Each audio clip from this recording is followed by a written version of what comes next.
Raining outside, but boy, is it dry inside the gallery this morning. Thank goodness. So we have a unique opportunity to give you a little sneak peek into this Knock on Wood exhibit. So this is some of the work of Paul Schreck. He's from Indiana, but actually they're beautiful tables. But we're getting a little look inside the process this morning. Paul, can you kind of show me what you're doing right now? So right now I'm just filling up this epoxy. I've inlaid a couple of peacock feathers in there and recessed with a router a little area there that allows the epoxy to fill into. So the epoxy is wonderful because it gives you a nice durable finish, and it's so versatile. You take these pieces literally from the tree and turn them into cutting boards, tables. What's that like? Why do you do this? Well, partially because I never liked purchasing wood at the prices that they asked for it, and I just liked being able to create my own things. That lots of times the wood would be more like for firewood, and then I could take it and make something beautiful out of it. And so we're looking at these beautiful peacock feathers, and these actually come from someone that you know. Can Yeah, you tell me that? These are off of Petey. He molted. He's been molting for the last 2 weeks. So you come out in the morning and there'll be feathers all over the place. And they're so beautiful that I felt like we had to do something with them. So I've been playing with actually embedding them in the epoxy in different pieces. And to be clear, Petey is his peacock on his farm. Yeah. So Paul, and you're a retired healthcare worker, so now this is kind of what you get to focus on. Right. How does it feel to have your work in a gallery? Well, it's a great honor, and I'm really pleased that Julie's pushed things, and you know that even in this current situation that we're able to still, you know, the new normal. Absolutely. Well, you can come see Paul and some other local artists work here at the Boren Schweitzer Gallery for the Knock on Wood exhibit. Now, you can't just walk in. You have to call and make an appointment, but it's a unique experience where you get the entire gallery to yourself. And what a way to spend a rainy Friday. Julie Stefan, I hope people get out there. That epoxy is really cool on that table. Yeah, maybe we can get that, okay. Alex, thank you so much. We got to get to this light show that's happening behind Matt. Matt, I mean, it alarms me every time. Now, it's like an ambulance. I did that on purpose because both of these cameras are kind of in the same direction of this storm. So when you get one flash of lightning, it looks like look at it, it's going all over the place. Anyway, I like it from a weather perspective. You may not like it as you head out the door because that means we're dealing with thunderstorm activity and some heavy rain and storms this morning for the morning commute. It's also caused some problems on the roadways. Temperatures in the muggy low 70s with the downpours. While I don't think it'll be quite as widespread of the heavy rainfall that we have this morning, even into the afternoon, we'll stay unsettled with storm chances and highs in the mid 80s. We'll take a closer look at the radar for you coming up when WLKY News returns.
Live, local, late breaking. This is WLKY Morning News. There, good morning to you. I'm Stefan Dingle. And I'm Julie Dolan. Let's check in with meteorologist Matt Milosevic at 6:31.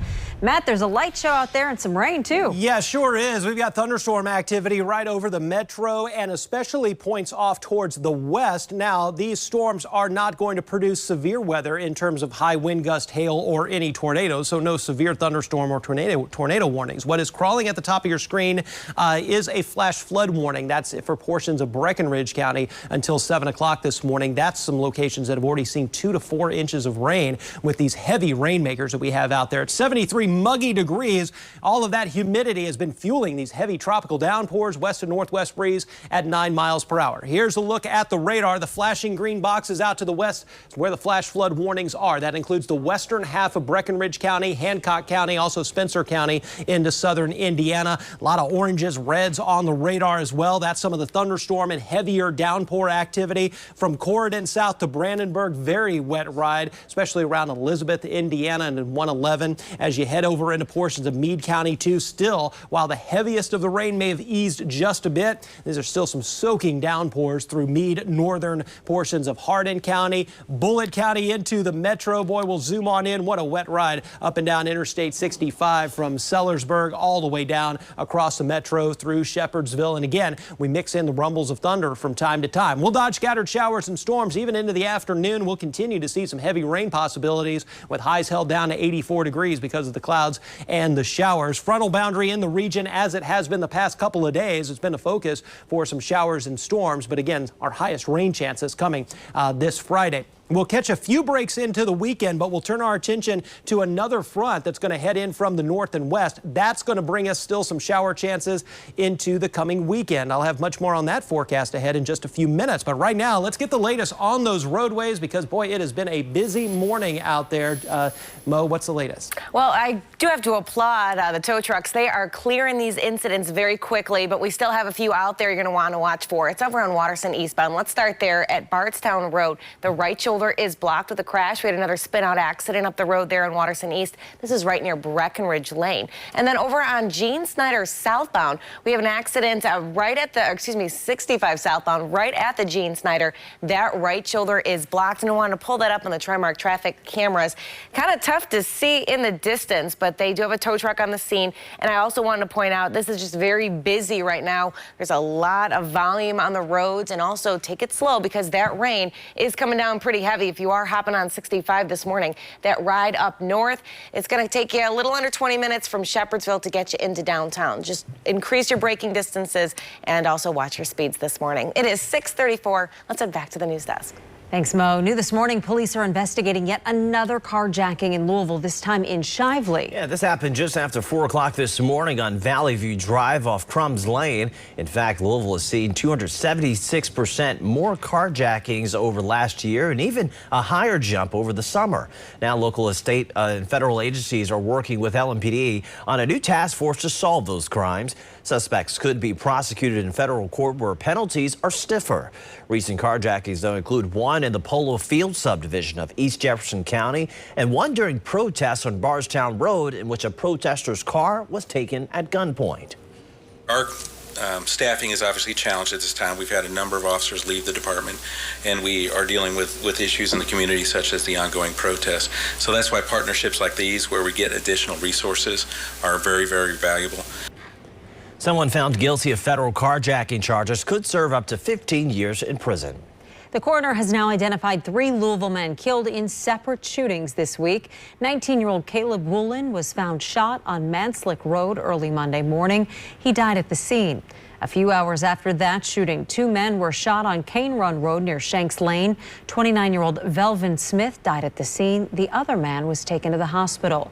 And Tuesday afternoon, Ryshawn Barnes was shot near the Kroger at 3rd Street and Whitney Avenue. The 31-year-old was taken to the hospital where he died. Police have not made any arrests in any of these cases. It's 6:36 now. Metro Council members received an update Thursday on a program to help Louisville residents pay their rent. The city city is using about $21 million in CARES Act funding for its eviction prevention COVID-19 relief fund.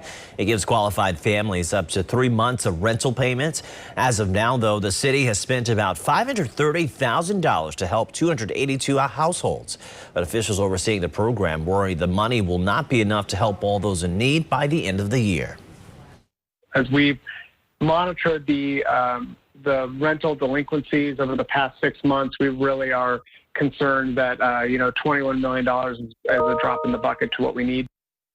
Landlords can apply for assistance on behalf of tenants. The city has distributed about $112,000 through the program. The union representing TARC bus drivers and mechanics is calling for more safety protocols. They held a demonstration outside Union Station Thursday.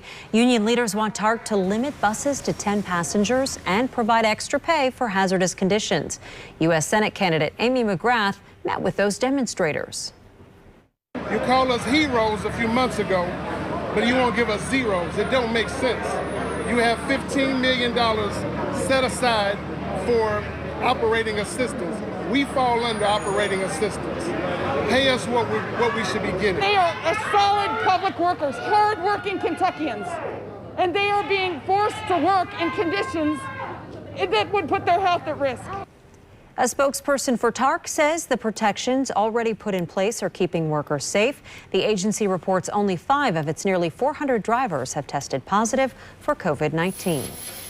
Well, while the future of college football is up in the air, local high school teams are getting ready to kick off their seasons next week. We'll have all those details for you up next. But coming up on 638, we're tracking a light show out there, Matt. Yeah, it's been active this Friday morning with showers and thunderstorms from the metro and points on off towards the west. Even a flash flood warning still in effect for about the next 22 minutes until 7 o'clock for western portions of Breckinridge County. You see the flashes of lightning behind me, the heavy rain also in the metro. We'll take a closer look at the radar and a complete look at your 7-day coming up.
You're watching WLKY Morning News. All right, if you look closely across the Ohio River from Jeffersonville to downtown Louisville, we can occasionally see a few drops on the camera lens. It looks like one over there. There's much more than a few drops falling out there, though, and it's kind of a straight up and down rainfall. And you also can catch the lightning strikes out there, which have been quite abundant this Friday morning. 73 degrees with the downpours at Ali International and across a good chunk of the metro and points off to the west. West to northwest breeze at 9 miles per hour. A lot of humidity humidity fueling these heavy downpours as we make our way through the morning. You see again from the metro, head just off to the east of town, LaGrange along 71 all the way up towards Cincinnati. You're on the dry side. 64 once you get into Shelby County. You trend drier towards Shelbyville, Frankfort, over towards Lexington. Also the Bluegrass Parkway a little drier as well, but notice some showers starting to develop south of you in Elizabethtown. Those will move north on Interstate 65, so you'll start to see more wet weather in E-Town, and we really pick up some of the heavier rainfall, especially as you head out to the west. Now, some good news in Breckenridge County. The heaviest of this first batch of rain that deposited 2 to 4 inches of rain, especially in northern parts of the county, and has prompted a flash flood warning from Hardinsburg up to Cloverport until 7 o'clock. That is starting to ease. You see in that box, we don't see as much rainfall. That's lifted up to the north. But boy, still some very heavy rainfall from near Corydon, southern Harrison County, into the southwest side of the metro, also Bullitt County. And that's some heavier rain from E-Town up towards Radcliffe. So yeah, be on the lookout for the wet weather this morning. Wet roads across the metro area. And there's the lightning strikes that we're seeing on the south side of town around Fairdale and over towards the Bullitt County line. That's producing the light show on our cameras this morning. Scattered shower and storm chances will even continue into the afternoon. Highs near 84. To get to 84, we have to see a few breaks in our afternoon skies. I think there's a chance for that, but as long as we have the rain, we'll stay stuck in the 70s. And I do think we'll have that rain chance running high through at least the early afternoon. By late day, an opportunity to perhaps break out of the rain and get highs into the 80s. But again, if that rain stays a little more persistent, we'll keep those temperatures down. And while a shower is possible into the evening hours, we'll wind down the rain chances, which are really peaking through the morning hours. And as we get into tomorrow, much of the day looks dry. Some hints of a spotty shower, especially east of Interstate 65. So we'll carry a low-end 20% chance of a shower tomorrow, 30% on Sunday, but dry on Monday. Each of the next 3 days, highs will be near 88 degrees. We'll dial that back to the mid-80s for the middle of next week. Better chance of a shower Tuesday, but still could linger one into Wednesday and Thursday. That's the latest on an active forecast, especially this morning. It's been active on the roadways, too, with the wet weather. Let's send it over to Mo for the latest. All right, thanks, Matt. Yeah, we've added another accident. This one does have injuries with it. It's at LaGrange and the Gene Snyder. Not on the Gene Snyder itself, but right underneath the overpass there. So just give yourself a few extra minutes and some extra space, too. There is EMS. They've got a police unit out there and a tow truck headed to the scene. So LaGrange Road right by the Gene Snyder is about to get very busy. We're also watching another incident. This is on 65 southbound at the Gene Snyder. This is a right lane that is blocked, or right shoulder that's blocked. This is also in its clearing stages, so keep an eye out for a tow truck there. Waterson East, right near Breckenridge Lane, the right shoulder remains blocked. Taking a look at the junction, it is a wet ride into downtown, so be very cautious. Increase those braking distances if you're cruising over the Lincoln or Kennedy bridges. I did want to point out, you see on the screen there, that left lane is blocked. That's going to remain the case all day. They are doing bridge inspections this week, so be careful as you're crossing over the Ohio. Coming down 65 this morning, it is a wet ride, so again, be very cautious and watch those speeds. It's now 27 minutes from Scott County into the city. 6:44 now. Julie, back to you. Thank you, Mo. U of L basketball coach Chris Mack is helping kids get ready to go back to school. Through the Mack Family Foundation, Coach Mack and his wife Christy donated school supplies for 100 kids at Big Brothers Big Sisters of Kentuckiana.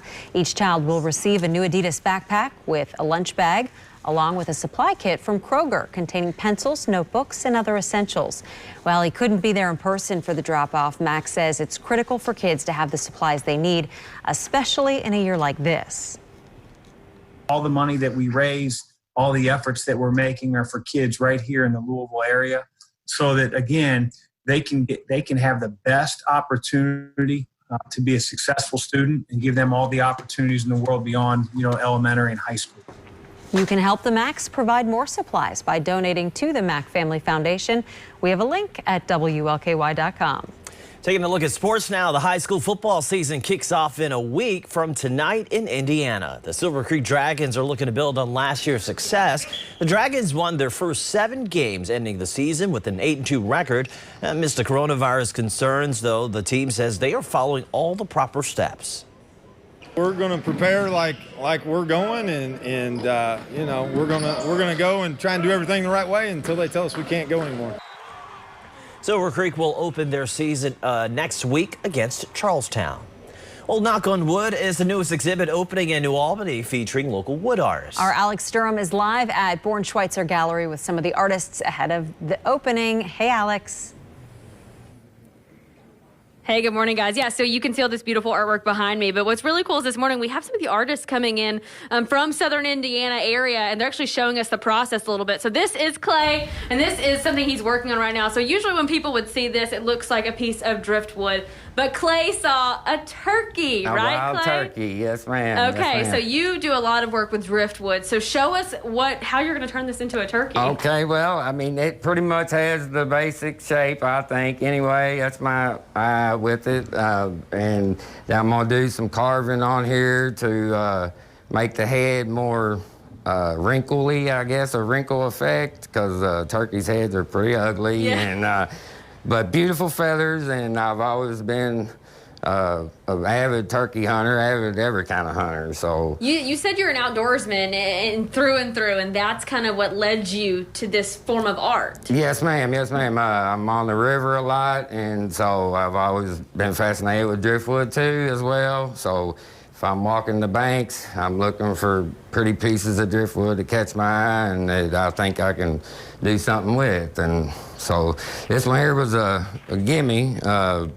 Being shaped like this already, so it's not going to take a whole lot to put a fake eye in him, and I'm going to put a real beard and real legs on him. And then this piece over here that we're looking at, that takes a little more work in the corner. yes, That's pretty ma'am. intricate. Yes, I call that the tree of woe, is what I came up with that, and that's like, I'm not sure what type of tree it is, but it's a small root system that got some funny looking knots and stuff on it from Mother Nature, and so cool. Put it on a fancy base, and there you go. Yeah, this stuff is so cool, and this piece right here Thank is you. big and beautiful. What all did you have to do to this? This was a piece that I just sanded and sanded and sanded on it for a long time, and it actually is, I don't know, I'm sure everybody sees something different, but I saw like a map or something. Mm-hmm. It reminded me of that one Anthony Hopkins movie where he's the gorilla guy, and he's drawing the maps on his wall inside of his room, and that's kind of what it reminded me of. Yeah. But like I said, everybody sees something different with Yeah. it, and that's another really cool thing about it.